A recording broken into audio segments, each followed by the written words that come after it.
Have you ever felt lost comparing yourself to others?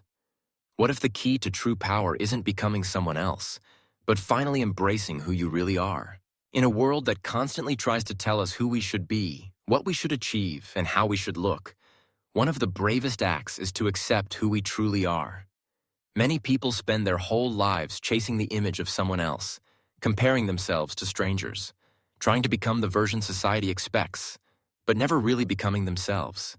Yet true strength begins the moment we stop that endless race and learn to embrace our own identity. Since childhood, we are taught to compare. We look at classmates who score higher, colleagues who advance faster, or celebrities who seem to live perfect lives.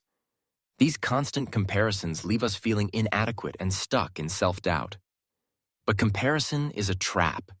It blinds us from recognizing our own gifts, and it makes us forget that no two journeys are ever the same. A flower never worries about blooming later than another. It simply blossoms at its own time. A fish cannot fly like a bird, but that doesn't make it any less valuable. And neither does it make you less valuable. The power of self-acceptance lies in no longer trying to become someone else. Acceptance doesn't mean giving up or settling. It means recognizing that both your strengths and weaknesses are part of your worth. When you truly see yourself with honesty, you can finally live fully. Instead of asking, "Why am I not like them?" you begin to ask, "How can I live more authentically as me?" There's a story about a young man who loved music and dreamed of becoming a famous singer. He admired powerful voices and spent years imitating them. But the harder he tried, the more he felt he wasn't good enough. His voice was softer, gentler, and completely different. One day, his mentor told him, "Stop trying to sing like someone else. Sing with your own voice. That's the only way the world will truly hear you." The young man listened, and slowly people began to love his music. Not because it was the loudest or the strongest, but because it was authentic. He was no longer a faded copy, but a true original. That story is a reflection of us all. We each have our own voice, our personality, our talents, our experiences, even our imperfections. When we accept them, we no longer waste energy pretending or wearing masks. Instead, we find freedom. Freedom to live, to create, to love, to grow in a way that belongs only to us.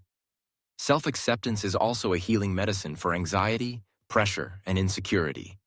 It allows you to pause, breathe, and realize that happiness doesn't come from becoming someone else. It comes from being comfortable in your own skin, living your own life. And when you live as your true self, peace arrives. Start with small steps. Be grateful for what you already have instead of only seeing what you lack. Stop comparing yourself to others and instead look at how you've grown compared to yesterday. Forgive yourself for mistakes, because mistakes are lessons that help you grow. And most importantly, cherish the uniqueness that belongs to no one else but you. The true power of accepting who you are is the confidence and peace it brings. When you no longer try to be a copy, you shine as the one and only original. This world doesn't need another version of someone else. It needs you, exactly as you are. So stop the endless comparisons and allow yourself to live authentically. Every scar, every dream, every story you carry is part of your journey. That is the reason you are here. And when you dare to accept yourself, you will discover that the greatest power you have ever possessed is simply the power of being yourself. Stop chasing someone else's life. The greatest power you'll ever have is embracing your true self. Start living it today.